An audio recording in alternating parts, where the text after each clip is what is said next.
We're back to the Neil Haley Show. My guest today is Kat Cunning. She's going to talk about star people. Kat, thanks for stopping by. How are you? Oh my god, it's a pleasure. I'm feeling great. All right, it's got to be exciting once a film comes out, but tell me about how you learned about this project and everything. I learned about the project the same way any other actor does. The script came across my desk from my agents, and I read it, and I was immediately attached to the way that Claire was written. Exactly. And you think about specifically enough UFOs. Do you believe I was going to say, do you believe in UFOs? After, I don't not believe in UFOs at yeah, this point. Yeah. because you think about it specifically enough that you look at things, and specifically when you talk about UFOs, is that it's out there. There has to be more than just our planet. We're going to be interplanetary species. We're going to go all over. Are you ready to space travel? You ready to see the whole planet, all the planets in the solar system? We hopefully will have that opportunity in our lifetime. I'll be honest with you, in the pandemic, I pretty much just drove around America and I was like, "My god, there are a lot of treasures on this soil." So I don't know that I will be getting in a spaceship in my lifetime, but I certainly believe there's a lot more outside of us than we think. Yeah, and for sure. And so let's talk about specifically enough the project further, okay? And talk about your character. Yeah, Claire is a very interesting, singularly focused person. I love the way that she was written. I feel like there aren't that many female characters that are written that are this driven by something that's like career, curious, something other than love. So that was one of my favorite things about her is that her relationships are to aliens and the casualties of people around her. Her brother enters the story and she begrudgingly has to welcome him into her journey, but mostly she just cares about validating what she thought she saw when she was a little kid, which is aliens, at the same time that she also was experiencing one of the first traumas in her life. She follows her passion, and you could see that in her, right? Yeah, at any cost, really. And I think one of the things I like about the story is that it's not one of your age-old fight to the death, no matter what, you're gonna get it. It's not like you have to question her goal along the way and think about what matters even more than what she's passionate about.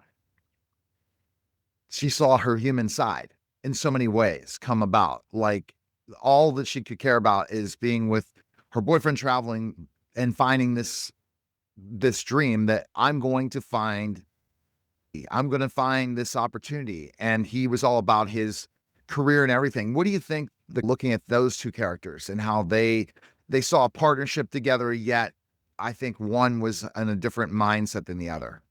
Yeah, I think at the end of the day, I love Connor Paolo, who plays Justin, my boyfriend in the story. I love that they're not the greatest love story of all time. They are not even the main relationship in the story. He's just like someone her doctor tells her she should bring along for company.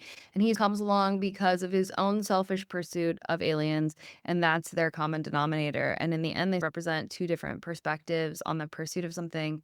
Connor's character definitely embodies a lot more of our judgmental characteristics as humans watching the story, and yet he plays it in a really human way, and we have our differences, but yeah, they're not lovers and they're not partners, but they are indifferent and together on this journey. Do you feel, Kat, sometimes that's happened in life where we have to go in life in a journey to get to a certain place in our whole lives, how that we go through this process and that certain curves take us to certain places just to get to the next place?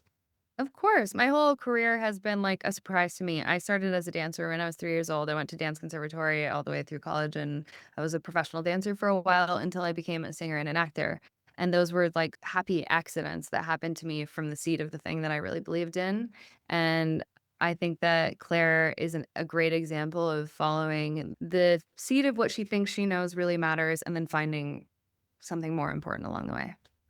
And so what do you think Claire grew throughout this without giving everything away in a lot of ways? Of her? 1,000%, yes. I think that we love Claire, we see ourselves in Claire, she's ambitious, that's amazing, but there's also more to it, and she definitely leaves this story a more well-rounded human. And finally seeing a relationship start to bond and forgiveness and giving someone a second chance in her brother and her, for sure. Yeah, and all of the people in the story. I think that we see people who start in this story as caricatures or tropes, and then you just more to them. I love in McCabe's character that the things that you judge him for in the beginning are the same things that make him a hero in the end. And I think that's true of everybody in this story. We're all unsung heroes with talents that we're not focused on. What do you think you learned most about filming this?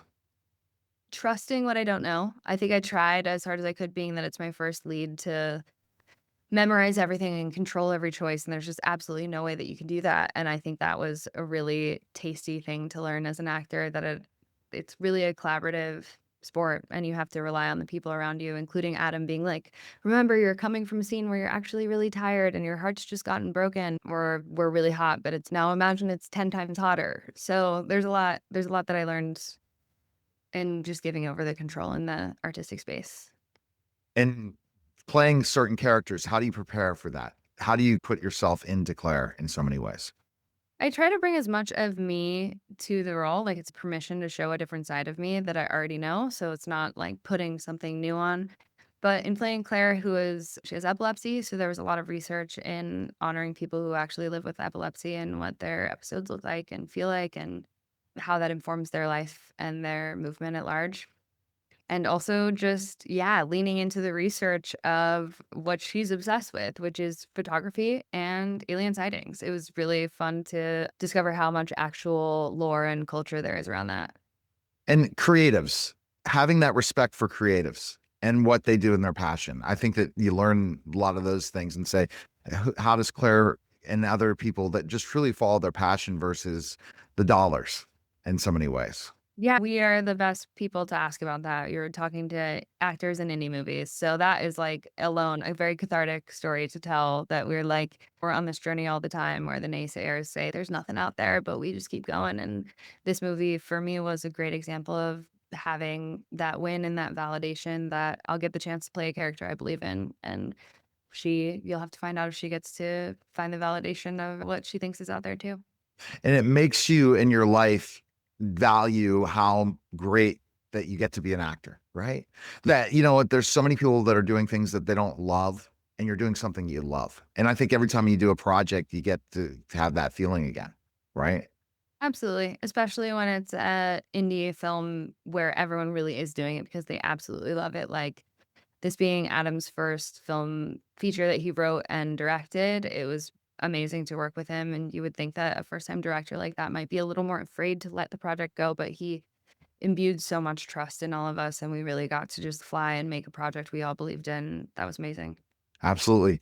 All right, people can check it out. Star People will be available on VOD on August 12th, and everyone has got the opportunity. I really enjoyed the film, and I look forward to watching it again to see the nuances of the storyline and everything. So I appreciate it, Kat. Thanks again.